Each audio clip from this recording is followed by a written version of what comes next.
Hello दोस्तों, welcome to timely itinerary. इस video में मैं आपके साथ मेरे पौंडीचेरी की ट्रिप डिटेल शेयर करूंगा। इसमें मैं आपको बताऊंगा डे 2 में हम लोगों ने कौन कौन सी टूरिस्ट प्लेसेस देखी थी, कौन सी जगह कब पहुंचे थे और हर जगह कितना समय बिताया था।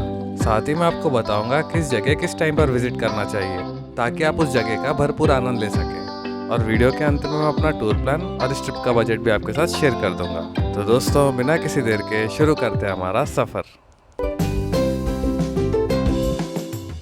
तो दोस्तों, पौंडीचेरी में हमारा 2 दिन का स्टे था और यहाँ पे आप लोग ये सारी टॉप टूरिस्ट प्लेसेस देख सकते हैं, जिसमें वाइट टाउन के पास आप लोग ये सारी प्लेसेस देख सकते हैं और बाहर की तरफ आप लोग ये सारी प्लेसेस कवर कर सकते हैं। मेरे पौंडीचेरी के डे 1 की ट्रिप डिटेल्स मैंने इस वीडियो में शेयर की है, जिसका लिंक डिस्क्रिप्शन में है। हमारा स्टे होटल सफायर इन में था। अगले दिन जल्दी उठकर सुबह के कुछ 7:35 तक हम लोग रेडी हो गए थे और आज की हमारी पहली डेस्टिनेशन थी सेरेनिटी बीच। होटल के नीचे तक आते आते हमें सुबह के 7:40 हो गए थे और यहाँ होटल के सामने के नज़ारे कुछ इस प्रकार दिख रहे थे। हमारी एक्टिवा होटल की पार्किंग में खड़ी थी तो हम लोग उसी की तरफ चल दिए और पार्किंग से गाड़ी लेकर हम लोग हमारी मंजिल की तरफ बढ़ चले। हमारे होटल से सेरेनिटी बीच का डिस्टेंस कुछ 6 किलोमीटर का था। ब्रेकफास्ट अभी तक हम लोगों ने किया नहीं था और रास्ते में इस लोकेशन में हम लोगों ने ब्रेकफास्ट कर लिया था। रेस्टोरेंट का नाम तमिल में लिखा हुआ था और इसके अंदर के नज़ारे कुछ इस प्रकार थे। रेस्टोरेंट अंदर से साफ़ सुथरा था और यहाँ का खाना भी काफ़ी टेस्टी था। कुछ 20 मिनट में हम लोगों ने हमारा ब्रेकफास्ट फिनिश कर लिया था और होटल के बाहर आकर हम लोग हमारी मंजिल में आगे बढ़ चले और यहाँ मेन रोड से राइट टर्न लेके हम लोग बीच रोड पे आ गए थे। सेरेनिटी बीच रोड पे बने इस दुकान से हम लोगों ने चाय पी ली थी। कुछ 5 मिनट में चाय फिनिश करके हम लोग बीच की तरफ बढ़ चले और ये छोटा सफ़र तय करते हुए सुबह के कुछ 8:30 तक हम लोग बीच के पास पहुँच गए थे। यहाँ सामने गाड़ी खड़ी करके हम लोग बीच के अंदर आ गए थे और यहाँ अंदर आते ही बीच के नज़ारे कुछ इस प्रकार थे। यहाँ पे फिशरमैन्स की काफ़ी सारी बोट्स खड़ी हुई थी। यहाँ से हम लोग राइट साइड में बने हार्बर की तरफ चल दिए और चलते चलते हम लोग हार्बर के पास पहुँच गए थे। ये पत्थर ब्लैक ग्रेनाइट है और ये काफ़ी स्ट्रांग होता है और यहाँ हार्बर के किनारे से समुद्र के नज़ारे कुछ इस प्रकार दिख रहे थे। यहाँ से बीच का व्यू काफ़ी सुंदर दिख रहा था और इस बीच से भी सनराइज़ और सनसेट के नज़ारे काफ़ी सुंदर दिखते हैं और यहाँ पे समय बिताकर काफ़ी अच्छा लग रहा था। कुछ समय यहाँ बिताकर फिर हम लोग बीच की दूसरी तरफ एक्सप्लोर करने चल दिए और सुबह का समय होने के कारण यहाँ पे क्राउड काफ़ी कम दिख रहा था। टाइम कुछ 8:40 हो रहा था लेकिन गर्मी काफ़ी महसूस हो रही थी यहाँ पे। यहाँ बीच के एंट्रेंस की तरफ छोटी दुकानें बनी है जहाँ पे ब्रेकफास्ट भी अवेलेबल है। यहाँ से गाड़ी लेकर हम लोग बीच की दूसरी तरफ एक्सप्लोर करने चल दिए जहाँ पे सर्फिंग की जाती है, जिसका डिस्टेंस पार्किंग से कुछ 170 मीटर है और यहाँ सामने आप लोग सर्फिंग बीच देख सकते हैं। इस बीच की लहरें सर्फिंग के लिए काफ़ी फेवरेबल होती हैं और यहाँ पे सर्फिंग स्कूल्स भी बने हैं जहाँ पे सर्फिंग सिखाई जाती है। और यहाँ से हम लोग हमारी नेक्स्ट डेस्टिनेशन ऑरोविल चल दिए, जिसका डिस्टेंस कुछ 8.6 किलोमीटर था। सेरेनिटी बीच से निकलते निकलते हमें सुबह के 8:45 हो गए थे और रास्ते के सुंदर नज़ारों का आनंद लेते हुए हम लोग आगे बढ़ते रहे और यहाँ पे हम लोगों ने मेन रोड से लेफ्ट टर्न ले लिया था। दोस्तों, यहाँ की रोड्स वगैरह काफ़ी अच्छी है, आपको गाड़ी चलाने में कोई प्रॉब्लम नहीं होगी। ऑरोविल जाने वाला रास्ता काफ़ी सुंदर होता है। यहाँ की सड़कें हरियाली से कवर्ड थी और यहाँ पे 2 व्हीलर पे गुजरते हुए काफ़ी अच्छा लग रहा था। यहाँ पे आपको मोबाइल नेटवर्क प्रॉब्लम नहीं होगी और आप गूगल मैप्स को यूज़ करके यहाँ तक पहुँच सकते हैं। और गूगल मैप्स में सर्च करते समय आप लोग ऑरोविल पार्किंग एंटर करें, वरना ये आपको कहीं और लोकेशन पे ले जाएगा। और ये सुंदर सा सफ़र तय करते हुए सुबह के कुछ 9:15 तक हम लोग ऑरोविल पहुँच गए थे और यहाँ सामने आप लोग ऑरोविल की पार्किंग और एंट्रेंस देख सकते हैं। गाड़ी पार्किंग में खड़ी करके हम लोग अंदर की तरफ चल दिए। यहाँ एंट्रेंस से मैत्री मंदिर के व्यू पॉइंट का डिस्टेंस 1.8 किलोमीटर है और वहाँ तक आपको बाई वॉक ही जाना होता है, लेकिन रिटर्न आते समय वहाँ से एक फ्री की बस सर्विस होती है। यहाँ से अंदर जाते समय आप लोग सबसे पहले ऑरोविल विजिटर सेंटर्स पहुँचेंगे, जिसका डिस्टेंस कुछ 300 मीटर है और यहाँ अंदर आते लेफ्ट साइड में एक छोटी कैंटीन सी बनी हुई थी। यहाँ पे आपको टी, कॉफ़ी और स्नैक्स मिल जाएंगे। आप चाहें तो यहाँ से वाटर बॉटल्स भी ले लें क्योंकि अंदर काफ़ी चलना पड़ता है। ऑरोविल एक टाउनशिप है जिसे मिर्रा अल्फासा ने सन 1968 में बनवाया था। मिर्रा अल्फासा एक फ्रेंच इंडियन स्पिरिचुअल गुरु थी और ये औरोबिंदो आश्रम की कोलैबोरेटर भी थी। और चलते हुए कुछ 5 मिनट में हम लोग विजिटर सेंटर्स पहुंच गए थे और यहाँ सामने राइट साइड इस बिल्डिंग के अंदर आ गए थे और यहाँ अंदर से नज़ारे कुछ इस प्रकार थे। यहाँ आपको ऑरोविल की टाउनशिप और मैत्री मंदिर के बारे में काफ़ी इन्फॉर्मेशन जानने को मिलेगी और यहाँ से थोड़ा आगे बढ़ने पर आप लोग मैत्री मंदिर का 3D मॉडल भी देख सकते हैं। ऑरोविल एक स्पिरिचुअल टाउनशिप है जहाँ पे कोई भी धर्म नहीं माना जाता। इसका उद्देश्य बस ह्यूमैनिटी, पीस एंड हार्मनी को प्रमोट करना है। इंफॉर्मेशन सेंटर के पीछे की तरफ से बाहर निकलने पे यहाँ पे मैत्री मंदिर के पासेस मिल रहे थे और यहाँ सामने से फ्री पास कलेक्ट करके फिर हम लोग अंदर की तरफ चल दिए। यहाँ पे राइट साइड साइकिल रेंटल की दुकान थी, लेकिन ये बस उन्हीं के लिए जो यहाँ पे रहते हैं।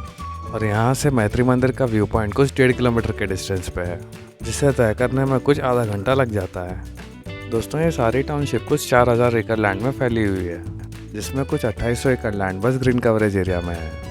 ये जो सड़क सामने जा रही है राइट साइड आपको डायरेक्ट मैत्री मंदिर व्यू पॉइंट ले जाती है, लेकिन इनके गाइडेड रास्ते पे चलते हुए आप लोग इनके गैलरीज एंड म्यूजियम्स देख पाएंगे। अभी के समय इस ऑरोविल में कुछ 3300 लोग रहते हैं, जो 61 अलग अलग नेशन से बिलोंग करते हैं। और इस हरियाली के बीच से गुजरते हुए हम लोग इनके आर्ट सेंटर के पास पहुंच गए थे। यहाँ सामने कुछ बिल्डिंग बनी हुई थी और यहाँ राइट साइड एक वाटर फिलर भी था। सुबह के समय इस शांति में यहाँ से गुजरते हुए काफ़ी अच्छा लग रहा था और रास्ते में बनाए लैंडमार्क्स को फॉलो करते हुए हम लोग आगे बढ़ते रहे। इस रास्ते में बीच बीच में आपको ऑरोविल के हेल्पर्स भी मिल जाएंगे, जो आपको गाइड करने में मदद करते हैं। और यहाँ के रास्ते भी काफ़ी टेढ़े मेढ़े और काफ़ी एडवेंचरस थे। खैर, हेल्पर्स की मदद से हम लोग रास्ते में आगे बढ़ते रहे और चलते हुए हम लोग सामने इस बिल्डिंग के पास पहुँच गए थे। इस बिल्डिंग को सावित्री भवन कहते हैं। इस बिल्डिंग के अंदर एक आर्ट गैलरी बनी है, जहाँ पे आप औरोबिंदो जी के विजन एंड उनकी स्पिरिचुअल लर्निंग सीख पाएंगे। कुछ समय भवन के अंदर एक्सप्लोर करने के बाद फिर हम लोग बाहर की तरफ चल दिए। इस हरियाली भरे रास्ते से चलते हुए हम लोग आगे बढ़ते रहे और यहाँ सामने इस लोकेशन पे उन लोगों ने हमारे फ्री पास चेक किए थे और यहाँ से अंदर अलाउ किया था। और आपको इसी लोकेशन से वापस जाने की बसेस भी मिलती हैं। यहाँ पे काफ़ी बड़ा बनियान का पेड़ भी था। और फाइनली ये लंबा सफ़र तय करते हुए हम लोग मैत्री मंदिर के व्यू पॉइंट के पास पहुँच गए थे। यहाँ तक आते आते हमें सुबह के 10 बज गए थे, लेकिन यहाँ पे गर्मी काफ़ी महसूस हो रही थी। और यहाँ दूर से आप लोग सामने मैत्री मंदिर के नज़ारे देख सकते हैं। ये एक गोल्डन कलर का स्पीयर स्ट्रक्चर है और ये जगह मेडिटेशन एंड कंसंट्रेशन का सेंटर मानी जाती है। इसे मैत्री मंदिर कहते हैं, जिसमें मैत्री का मतलब मदर होता है और मंदिर का मतलब टेम्पल। ये स्ट्रक्चर मिर्रा अल्फासा ने डिज़ाइन किया था और इसके आर्किटेक्ट थे रॉजर एंगर। और इसके आसपास जो आप ओपन स्पेस देख रहे हैं, इस जगह का नाम है द पीस, यानी शांति। आप चाहे तो मैत्री मंदिर के अंदर भी विजिट कर सकते हैं, लेकिन उसके लिए आपको इनके ऑफिशियल वेबसाइट में जाके अप्लाई करना होता है। कुछ समय यहाँ बिताने के बाद फिर हम लोग बाहर की तरफ चल दिए। बाहर चलते हुए हम लोग उसी जगह आ गए थे जहाँ से फ्री पास चेक किए गए थे। और यहाँ सामने लेफ्ट साइड एक छोटा बस स्टॉप सा बना हुआ था और कुछ 5 मिनट यहाँ इंतज़ार करने पे बस यहाँ से निकल गई थी। ये एक फ्री बस सर्विस होती है और ये आपको विजिटर सेंटर के पास ड्रॉप कर देती है। बस से उतरकर हम लोग विजिटर सेंटर के बगल में चल दिए और यहाँ पे काफ़ी सारे रेस्टोरेंट्स एंड टी शॉप्स बने हुए थे।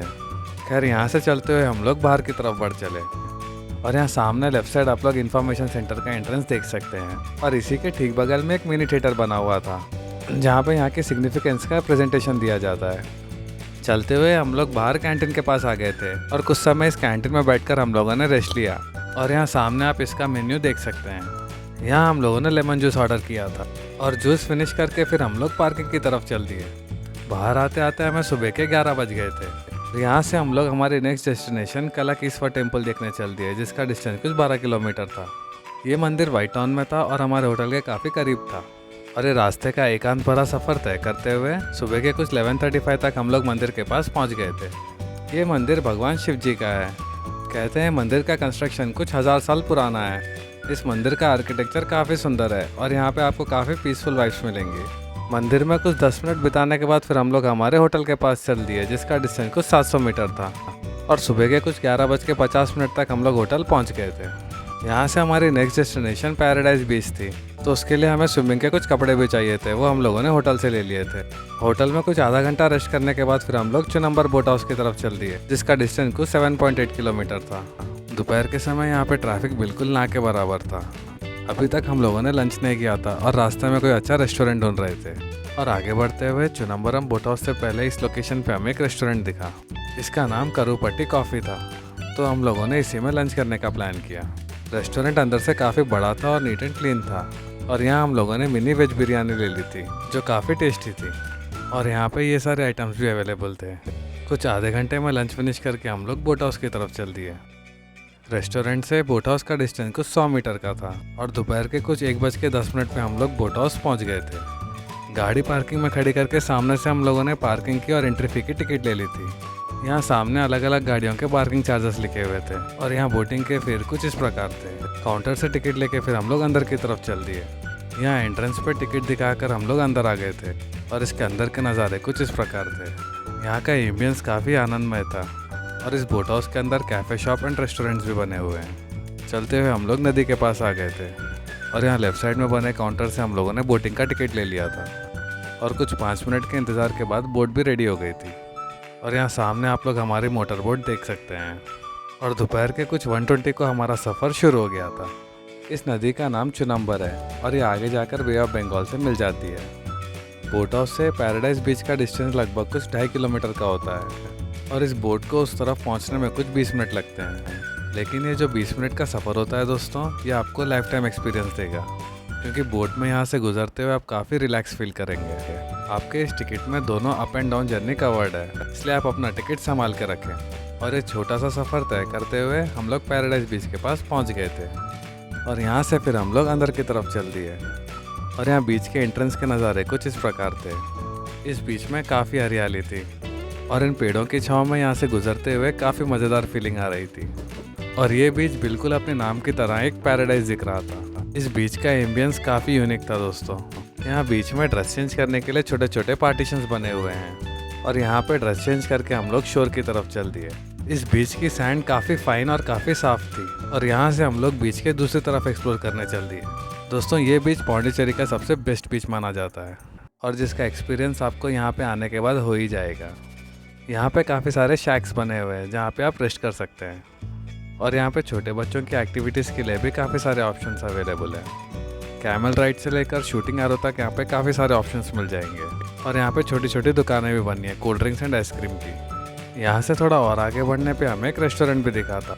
खैर, बीच का इस तरफ का एरिया एक्सप्लोर करके फिर हम लोग पानी की तरफ चल दिए और यहाँ आप लोग बे ऑफ बंगाल के शानदार नज़ारे देख सकते हैं और इसकी लहरों में स्विमिंग करके आप काफ़ी रिफ्रेश फील करेंगे। यहाँ पे समय बिताना काफ़ी आनंदमय था और यहाँ की लहरों में काफ़ी देर एंजॉय करने के बाद फिर हम बाहर आ गए थे और यहाँ से हम लोग ड्रेसिंग रूम की तरफ चल दिए। यहाँ चेंजिंग रूम की तरफ एक लकड़ी का स्ट्रक्चर बना हुआ था, तो हम लोग इसके अंदर चल दिए ऊपर से नज़ारे देखने के लिए। और यहाँ से आप लोग काफ़ी दूर तक बीच के शानदार नज़ारे देख सकते हैं। काफ़ी समय इस शांति में बिताने के बाद फिर हम लोग नीचे आ गए थे। शाम के कुछ 5 बजने वाले थे, तो हम लोगों ने बस यहाँ से निकलने का प्लान किया और इस शानदार बीच को अलविदा कहते हुए हम लोग फिर बोट की तरफ बढ़ चले। यहाँ बोट में वापस जाने के लिए भी एक लाइन लगती है और कुछ 5 मिनट इंतज़ार करने के बाद हमारा नंबर भी आ गया था। जाते वक्त हमें बड़ी साइज़ वाली फेरी मिली थी और वापसी में भी बोटिंग के मज़े लेते हुए कुछ 20 मिनट में हम लोग चुनम्बर बोट हाउस पहुँच गए थे और यहाँ पे एक असली बोट हाउस भी खड़ी हुई थी। फेरी से बाहर निकलकर हम लोग पार्किंग की तरफ चल दिए। यहाँ से हमारा प्लान पहले होटल जाकर स्नान करना था, क्योंकि बीच की मिट्टी थोड़ी शरीर पे भी लगी हुई थी। होटल जाते समय हम लोगों ने उसी रेस्टोरेंट में चाय और कॉफ़ी ले ली थी।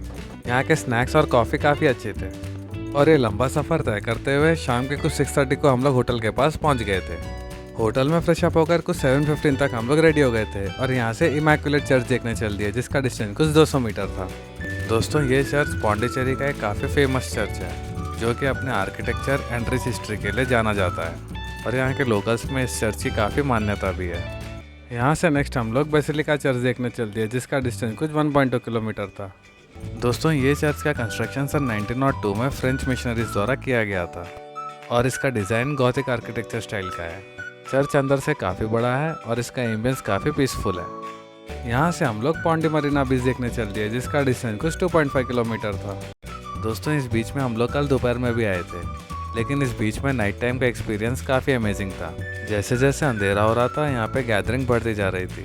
रात के समय यहाँ पे बीच में काफ़ी ठंडी हवाएं चल रही थी और साथ ही यहाँ पे फूड कोर्ट और स्टॉल्स होने की वजह से काफ़ी हैपनिंग जगह बन गई थी ये। यहाँ कुछ समय बिताकर फिर हम लोग हमारे होटल की तरफ चल दिए, जिसका डिस्टेंस 2.5 किलोमीटर था।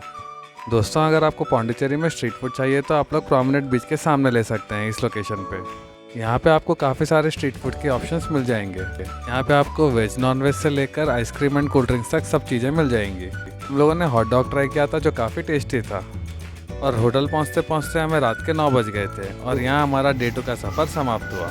दोस्तों, अगले दिन हम लोगों ने होटल चेकआउट कर दिया था और चेन्नई चले गए थे, जिसकी मैंने एक अलग से डिटेल वीडियो बनाई है, जिसका लिंक डिस्क्रिप्शन में है। और जैसे मैंने कहा था, ये रहा मेरे ट्रिप का टूर प्लान और ये रहा इस ट्रिप का बजट। तो दोस्तों, इस वीडियो में बस इतना ही। जल्दी मिलते हैं अगले पार्ट में, तब तक के लिए धन्यवाद।